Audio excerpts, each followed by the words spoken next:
Bonjour les petits gens. Aujourd'hui, je vous fais un retour d'expérience sur comment nous avons acheté notre terrain. Tout d'abord, je commencerai avec le premier document que nous avons signé, qui est la promesse d'achat. Puis, je parlerai du compromis de vente et enfin de l'acte d'achat en lui-même. Et je finirai par la chronologie de ces trois documents. Lors de notre première visite, avec l'agent immobilier, nous avons eu un coup de cœur sur le terrain et nous avons décidé d'effectuer une promesse d'achat. C'est un document qui n'avait pas valeur contractuelle, qui était fait juste après la visite et qui était pour réserver le terrain auprès des propriétaires. Nous l'avons fait en 2 semaines, il me semble, et ça a la forme d'un recto verso qui est signé par les acheteurs et les propriétaires. C'est aussi un document qui est censé vous permettre de négocier le prix. Et là, attention à ne pas se faire embobiner. Pour négocier avant la promesse d'achat, on vous conseille de vous renseigner sur les tarifs au mètre carré dans la région, le département, voire dans votre commune. Des fois, ça se trouve bien sur Internet. Et aussi sur les tarifs des honoraires d'autres agences immobilières dans la même région. Aussi, je vous conseille de demander par écrit, par mail par exemple, qui règle la part de l'agence immobilière. Et de ne pas faire ça à l'oral, ça a été notre erreur. Si c'est l'acheteur qui doit régler les frais de l'agence, vous devez négocier dès la promesse d'achat. Je vous le conseille, en tout cas, aussi de négocier les honoraires de l'agence. Si vous doutez de votre agent immobilier, demandez également le numéro des propriétaires. Il sera frileux, il ne voudra pas le faire, mais prétextez que vous voulez des éléments techniques ou sur l'historique du terrain pour pouvoir directement discuter avec le propriétaire pour régler les aspects logistiques tels que les négociations. Lisez bien les petites lignes et faites-les-vous expliquer à l'écrit, surtout à l'écrit, pas à l'oral. Ça a été aussi une erreur qu'on a fait et ça nous est retombé dessus par la suite. Enfin, gardez une trace de tous vos échanges jusqu'à l'achat définitif du terrain, voire après. Voilà, c'est vraiment les conseils que je vous donne. Après avoir effectué la promesse d'achat, nous, on a eu un imprévu, qui était l'évolution de la réglementation. En effet, depuis octobre 2020, les propriétaires ont l'obligation de faire réaliser une étude géotechnique de type G0 qui vise à donner la nature du sol. Cela permet aux acquéreurs d'avoir une idée des contraintes auxquelles seront soumis leurs projets de construction. Nous, on savait déjà à quoi s'attendre, mais comme la réglementation est tombée entre l'offre d'achat et le compromis de vente, ça nous a fait faire un retard de 2 à 3 mois du compromis de vente.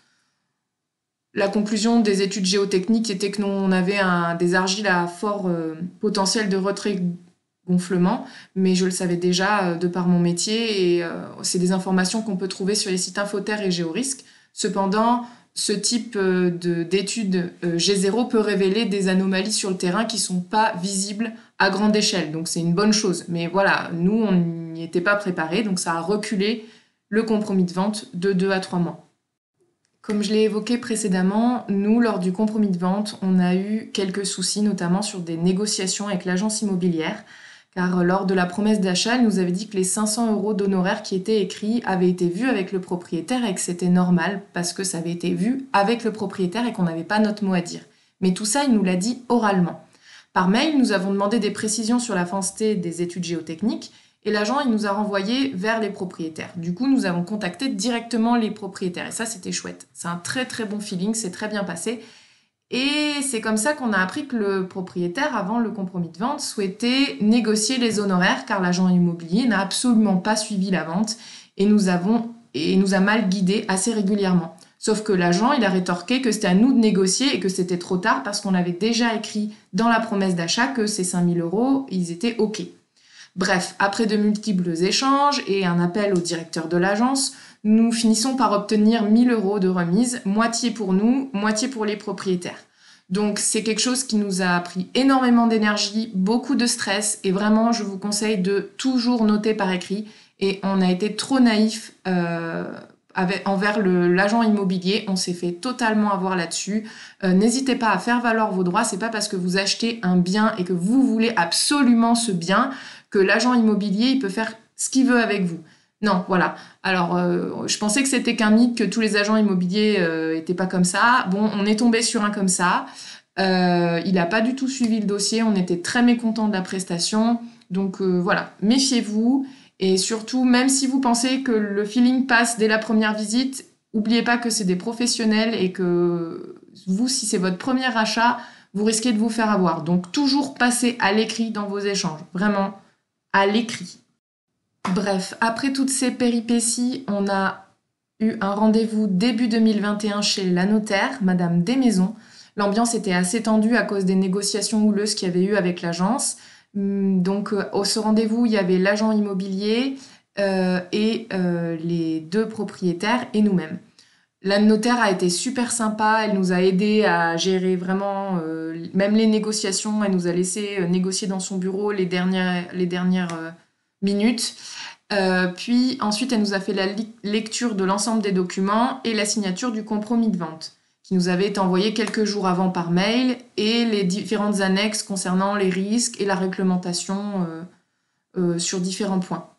Ensuite, on a réglé par chèque les charges liées aux prestations du notaire, et on a eu une proposition d'un notaire pour nous faire gratuitement et après la vente, voire la construction de notre maison, un testament car nous ne sommes pas mariés. En effet, il fallait définir, en cas de décès, à qui revenait la maison, les meubles, le terrain, etc. Dans un compromis de vente, il y a deux choses essentielles à savoir. D'une part, les clauses suspensives. En fait, le compromis de vente, il n'existe pas tant que la condition n'est pas remplie. L'existence même de la vente dépend d'un événement futur et incertain. Par exemple, en règle générale, dans un compromis de vente, dans les clauses suspensives, il y a l'obtention d'un prêt ou d'un permis de construire. Nous, on avait la chance de ne pas avoir à faire de prêt et on voulait prendre le temps pour un permis de construire. Donc la seule clause suspensive qu'il y avait dans notre compromis de vente, c'est que le terrain devait être certifié constructible par la mairie. Ensuite, le deuxième point, c'est les conditions résolutoires.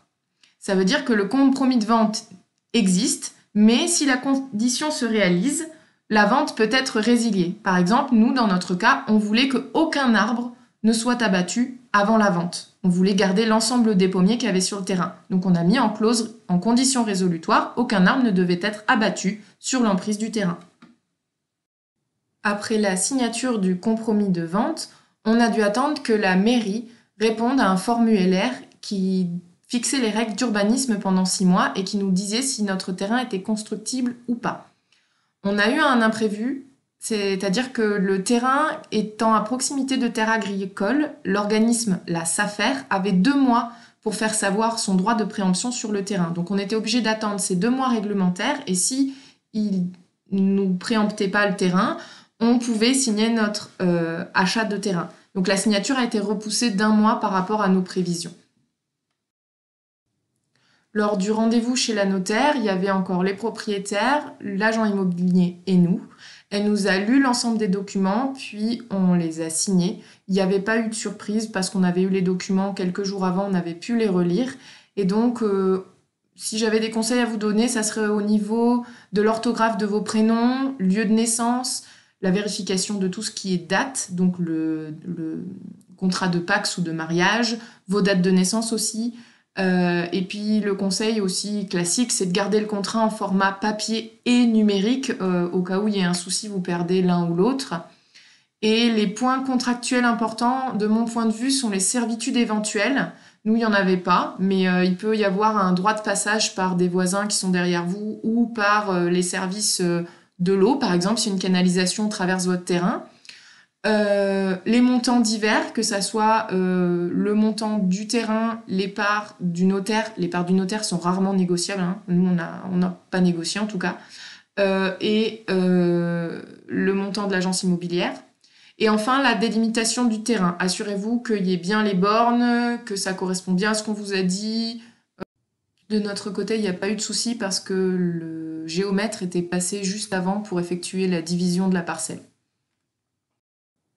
Et enfin, si je devais vous parler de temporalité, alors on a fait la première visite du terrain en septembre 2020. On a fait l'offre d'achat dans les 2 semaines qu'on suivit la visite. Et puis après, il y a dû avoir les études géotechniques qui n'étaient pas prévues, donc ça a repoussé le compromis de vente à janvier 2021. Et enfin, comme la SAFER avait 2 mois pour son droit de préemption, ça nous a mis la signature du contrat définitif en avril 2021. Alors il faut savoir qu'on a décidé de ne pas attendre l'achat définitif du terrain avant de lancer la mission complète avec nos architectes, parce que sinon on aurait eu extrêmement peu de temps pour définir le projet et pour lancer notre permis de construire et autres. Donc on a décidé de dissocier et de prendre le risque de prendre une mission avec un architecte alors même qu'on n'avait pas encore acheté le terrain. Il paraît que ça se fait assez souvent, mais nous, ça nous a vraiment inquiétés. On ne savait pas ce qui pouvait se passer et sur cet aspect-là, on était un petit peu tendus. Donc voilà, j'espère que ça vous a plu et puis je vous dis à la prochaine pour la mission de l'architecte au niveau de l'esquisse.